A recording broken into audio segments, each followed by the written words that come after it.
হরিদাস ঠাকুর বলছে, প্রভু মনটা আরো বড় ব্যথিত, কারণ আগের মতো 3 লক্ষ নাম জপতে আমার কষ্ট হয় এখন। কেন? শরীরটা বয়োবৃদ্ধ হচ্ছে। 3 লক্ষ নাম পূর্ণ না করে তিনি সেবা গ্রহণ করতেন না। না জানি কবে আমার দেহ থেকে প্রাণ পাখি ছুটে যাবে।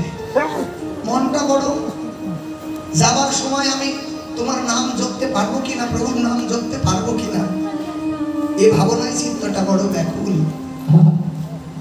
প্রভু আমার বলছে, হরিদাস তুমি কি বলতে চাচ্ছ, তোমার কি মনের বাসনা বলো দেখি। বলছে, প্রভু আমার মনের একটা বাসনা তুমি রাখবে। বলছে, বলো হরিদাস তুমি বলো। বলছে, দেখো প্রভু, আমার স্ত্রী পুত্র কন্যা আমার জগতে নেই বলতে কেউ নেই। একমাত্র কৃষ্ণ নাম ছাড়া জগতে আমার কোনো সম্পর্ক নেই। একমাত্র তুমি তিনি আমার বান্ধব, কেউ নেই।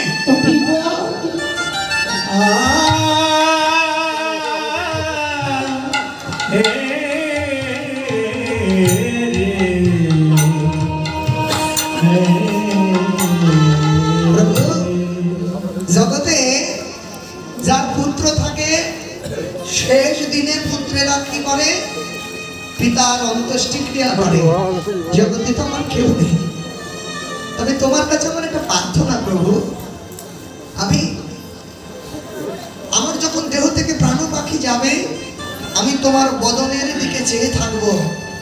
হ্যাঁ, তোমার বদন দিয়ে আমি ওই কৃষ্ণ নাম জপ করবো প্রভু।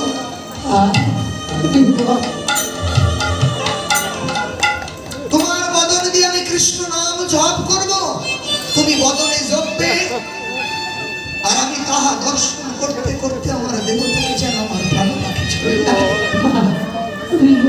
যদি আমার প্রাণ পাখি চলে যায় প্রভু, সেই দিন তুলে দিয়ে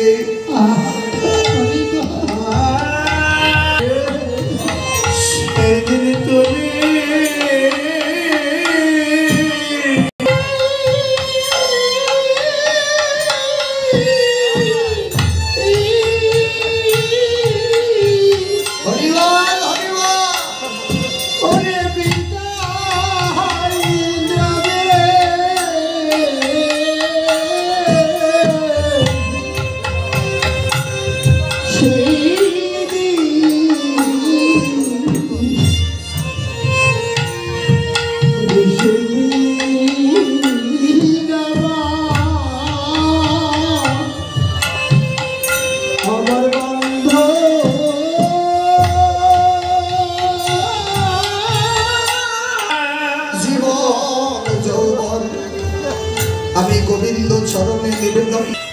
কাজ কি ভূষণে আমার, কাজ কি ভূষণে আমার মন যে করে শ্যামের তরে পড়া।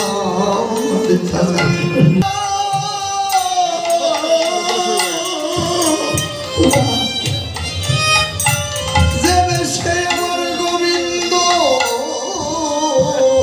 মিলে, সখীরে সেই বেশে আমার তোরা সাজায় দে। হরে গোবিন্দ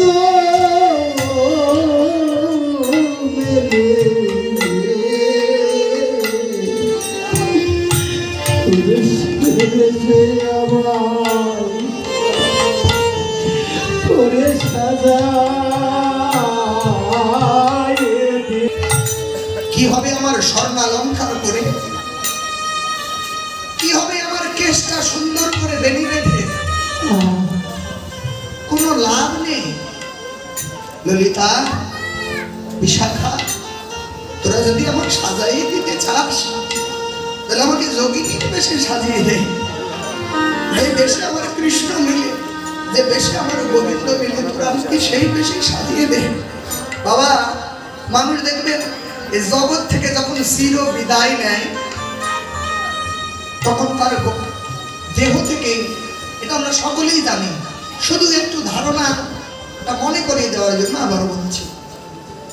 দেখবেন তুলসী তলায় যখন পড়ে থাকবো আমরা, আমাদেরকে ওই যোগিনীর বেশে সাজিয়ে দেবে, ললাটে তিলক দিয়ে দেয়, চন্দন দিয়ে দেয়, নামাবলি দিয়ে সাজিয়ে দেয় গো। ওটাই যোগীর বেশ।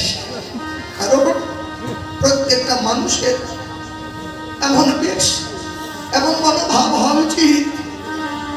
রাধারানী বলছে, সখীরে তোরা আমাকে স্বর্ণ অলঙ্কার দিয়ে আর সাজিয়ে কি করবি?